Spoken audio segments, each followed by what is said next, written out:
ఒకవేళ ఆయన గెలిస్తే రాష్ట్ర పరిస్థితి ఎలా ఉండబోతుంది?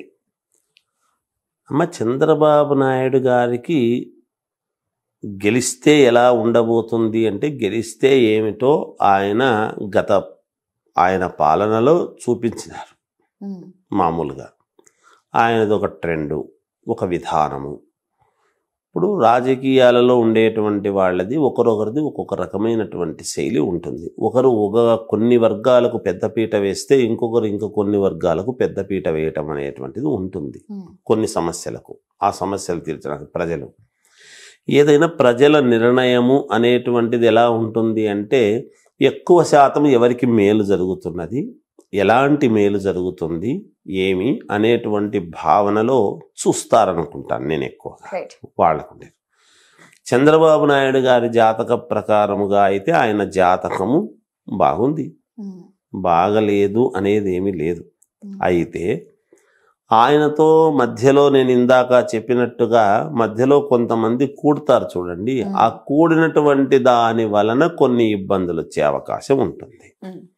అది ఎవరిని చేర్చుకోవాలి ఏమిటి అనేటువంటిది ఇప్పుడు ఎట్లుంటుందంటే అమ్మ, రాజకీయాల్లో గెలిచేంత వరకు కూడా ప్రతి నిమిషము, ప్రతి గంట, ప్రతిరోజు చాలా ముఖ్యమైనటువంటిదిగానే ఉంటుంది.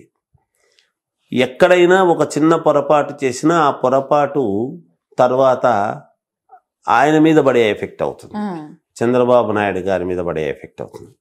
అలా కొంతమంది ఎవరితో కలిసి ప్రచారాలు చేస్తే బాగుంటుంది, ఎవరితో కలిసి ప్రచారాలు చేయకుంటే బాగుంటుంది అని కొన్ని ఉంటాయి.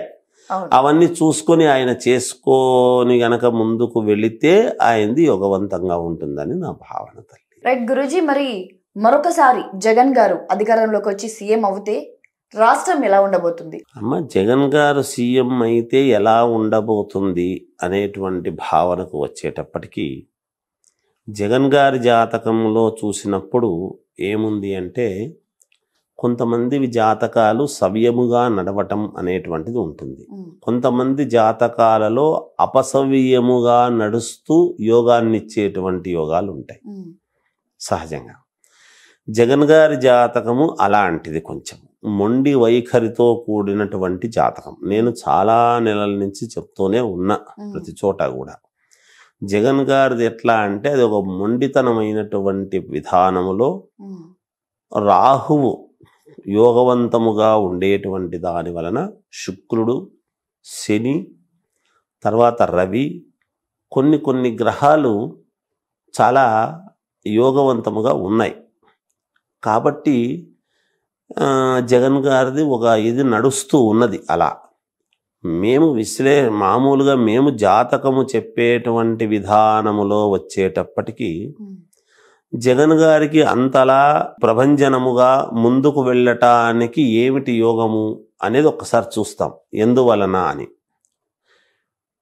అలా చూసుకున్నప్పుడు జగన్ గారి జాతక ప్రభావము అనేటువంటిది శుక్రుడి యొక్క ఇది, మిగతా గ్రహాల యొక్క అనుకూలత, ఇవన్నీ ఉండేటువంటి దాని వలన ఒక ప్రభంజనములాగా ముందుకు దూసుకు వెళ్ళేటువంటి విధానంలో ఉన్నది.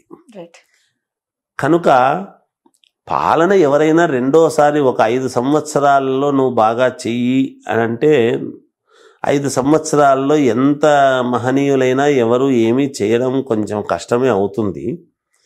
రెండోసారి ప్రజలు అనుగ్రహించి కావాలి అని అయినప్పుడు ఎవరైనా కానీ కొంత సమయము అనేటువంటిది ఇస్తే ఒక ట్రెండ్ అనేటువంటిది ఏర్పాటు చేసుకోవడానికి అవకాశం ఏర్పడుతుంది. అది బాగుండొచ్చు, మహాద్భుతంగానే ఉండవచ్చును. రెండోసారి అయితే కూడా జగన్ గారిది బాగుండదని ఎలా చెప్పగలుగుతాము? ఆయన ట్రెండ్ ఆయనది. ఇప్పుడు విద్యా విషయంలో కావచ్చు, ఈ మన పేద పిల్లలు కూడా ఇంగ్లీష్ నేర్చుకోవాలి అనేటువంటి ఇది ఉండొచ్చును. అలాగే పథకాలు కావచ్చును, ఇలాంటివి ఏవో ఆయనకు ఉండేటువంటి విధానం ఆయనది.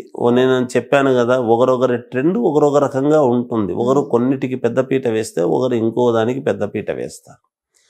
అలా జనం యొక్క ఆమోదము పొంది ఉండవచ్చు జగన్. అందుకని అలా జగన్ గారు మళ్ళీ వస్తే బాగానే ఉంటుంది, ఆయన వరకు ఆయన బాగానే చేస్తాడు అనేటువంటిది యోగవంతముగా నడుస్తుంది అనేది జాతక ప్రకారంగా చెప్పగలుగుతాం. సో మరి పవన్ కళ్యాణ్ గారికి జాతకం ప్రకారంగా సీఎం అవ్వే ఛాన్సెస్ ఉన్నాయా, కనిపిస్తున్నాయా? ఖచ్చితంగా ఉన్నాయమ్మా. అయితే ఇప్పుడే అవుతారా ఎప్పుడు అవుతారు అనేటువంటిది ఒకటి ఉంటుంది. సహజం కదా. యోగం ఉంది పవన్ కళ్యాణ్ గారిది. నేను చాలా కాళ్ళ నుంచి చెప్తూనే ఉన్నాను, పవన్ కళ్యాణ్ గారిది మంచి జాతకము, యోగవంతమైనటువంటి జాతకము.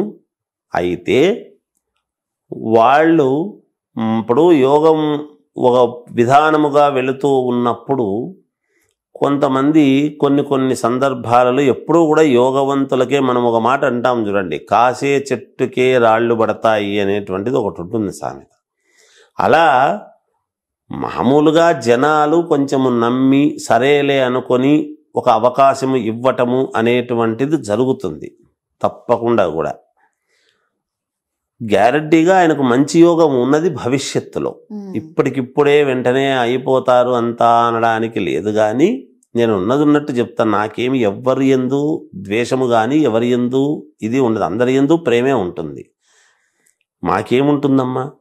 అందుకని జాతకాలను మనం విశ్లేషించినప్పుడు బాధించినా మన మీద గౌరవము పెట్టే విధముగా ఉండినా ఏది ఉండినా ఉన్నది ఉన్నట్టు చెప్పటం అనేటువంటిది ఒక ఇది.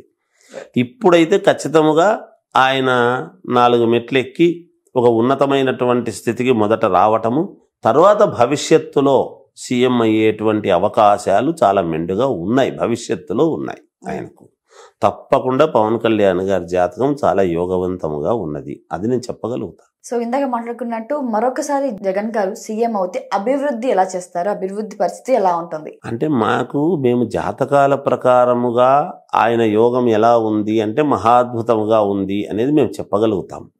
అభివృద్ధి అనేటువంటిది ఆయన మనసులో ఆయనకున్న గ్రహస్థితులు బాగా అనుకూలముగా ఉన్నాయి, బాగానే చేయొచ్చు, చేసే అవకాశాలు. ఎవరికైనా కూడా కొంత సమయము అనేటువంటిది ఇచ్చినప్పుడు ఆ సమయానికి తగ్గట్టుగా ఏ సమయానికి ఏం చెయ్యాలి ఏమి అని ఒక ప్రాతిపదికన ఎవరైనా ముందుకు వెళతారు.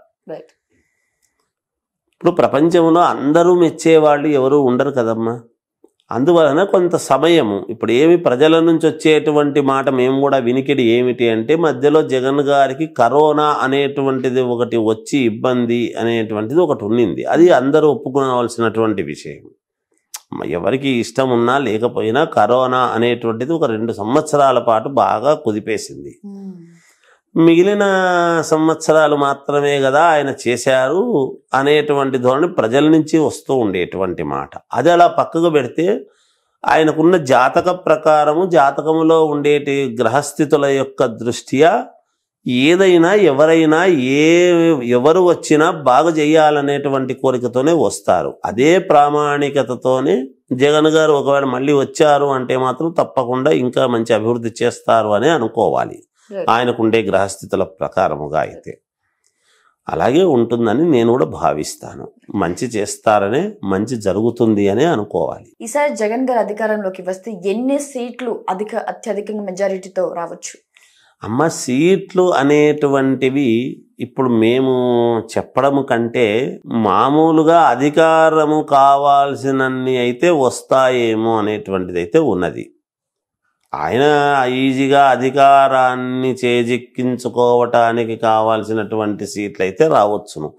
ఇన్ని సీట్లు వస్తాయి, ఇన్ని ఇదితోనే ఇదవుతాడు అన్నవుతాడు అనేటువంటిది మేము జాతకములు చెప్పేటువంటి వాళ్ళము, విశ్లేషకులము కాదు కదా తల్లి. మేము అనాలిసిస్ చేసి అది చేస్తారు, వీళ్ళు గెలుస్తారు, వాళ్ళు గెలుస్తారు అంటే వాళ్ళ వ్యక్తిగతమైనటువంటి జాతకాలు ఒకరొకరిది పెట్టినప్పుడు మేము చెప్తాం వీళ్ళు గెలుస్తారు, ఇక వీళ్ళకి కొంచెం ఇబ్బంది ఉంటుంది, ఇక్కడ పోటాపోటీగా ఉంటుంది, ఇక్కడ వీళ్ళకి ఇలా ఉంటుంది అని ఆ జాతకములో ఉండేటువంటి గ్రహస్థితులు చూసి చెప్తాం.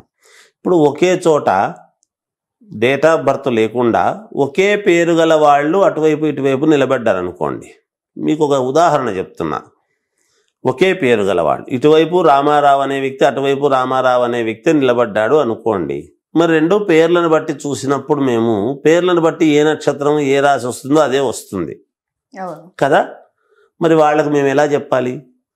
వాళ్ళకు డేట్ ఆఫ్ బర్త్ లేవు ఇద్దరికి, దైవ సంకల్పంగా, మరి ఇద్దరిలో ఎవరు గెలుస్తారు అనేటువంటి భావన వచ్చినప్పుడు వాళ్ళ చేతి రేఖలు ఏమిటి అనేది ఒక్కసారి చూసుకుని, వాళ్ళ ముఖ కవళికలు ఏమిటి అని ముఖ సాముద్రికము, హస్త సాముద్రికము అనేటువంటివి చాలా ఉన్నాయి. అన్నీ చూసుకొని వాళ్ళు ప్రశ్న అడిగినప్పుడు ఎవరెవరు ఏ సమయంలో ప్రశ్న శాస్త్రం అడిగినారు అనేటువంటిది కూడా చూసుకొని చాలా లోతుగా పరిశీలన చేసి చెప్పాల్సి ఉంటుంది. ఏదో నోటికొచ్చిందల్లా చెప్పేసి రేపు పొద్దున నాలుగు ఖర్చుకునే పరిస్థితి చేయరాదు అని నా యొక్క అభిప్రాయం తల్లి. అందుకని ఎవరికైనా ఏ సీఎంకైనా తానొకడు గెలిస్తే కాదు కదా, తన వాళ్ళు అందరూ గెలిచి మద్దతు ఇస్తేనే సీఎం అనేటువంటి పదవి రావటం జరుగుతుంది కాక. అలా ఎవరు అయినా ఖచ్చితముగా ఆయనకు కావాల్సినన్ని ఖచ్చితంగా తెచ్చుకుంటాడు. ఇన్ని సీట్లు అన్ని సీట్లు అనే దానికంటే కొంచెం మెజారిటీ ఇదైతే ఉంటుందేమో అనేది ఆయన జాతక ప్రకారముగా, జగన్ గారి జాతక ప్రకారముగా చూసినప్పుడు కొంచెము దూసుకు వెళ్ళే అవకాశం ఎక్కువగా ఉంది అని తెలుస్తూ ఉన్నది. ఏదైనా ఇతరులు జాగ్రత్త పడాలి అంతే. జగన్ గారి మీద లేనిపోని ఆరోపణలు చేస్తున్నారు కదా ప్రతిపక్ష నేతలు. సో అది జగన్ గారికి ఒక వైపు ఈ రాజకీయంగా నష్టమే అంటారా? అమ్మ, నష్టము లాభము అనేటువంటి దానికి వచ్చేటప్పటికి ఏమవుతుంది అంటే అమ్మ, ఒకరొకరి జాతకము ప్రకారముగా ఎన్ని చేసినా ఆ జాతకానికి ఉండేటువంటి లక్షణముతో ఎంత అపవాదులు వచ్చినా ఏవి వచ్చినా అవన్నీ పట్టించుకుంటారు ప్రజలు అనేటువంటిది నాకు తెలిసి లేదు. ఎందుకంటే గతంలో చాలామంది మీద చాలాసార్లు అనేక రకాల ఇవి వచ్చినాయి, పక్కకు పడేసినవి చాలా ఉన్నాయి. ప్రజల్లో ఒక ఇది పడిపోయింది అన్నప్పుడు ఒక మనిషి మీద ఇవన్నీ కారణాలు అవుతాయని నేను అనుకోను తల్లి. ఆ గ్రహస్థితులు అలా ఉన్నాయి. ఇప్పుడు ఆపరేషన్ లేకుండానే మోకాళ్లకు ప్లాస్మా ట్రీట్మెంట్, మీ ఆర్థోపెటిక్ సమస్యలన్నిటికీ రోబోటిక్ టెక్నాలజీ ద్వారా తక్కువ ఖర్చుతో శాశ్వత పరిష్కారం, ఫ్రీ కన్సల్టేషన్, ప్రతి ట్రీట్మెంట్ పై 20% డిస్కౌంట్. ఈ ఆఫర్ కొద్ది రోజులు మాత్రమే, త్వరపడండి. V9 hospitals 9281465842.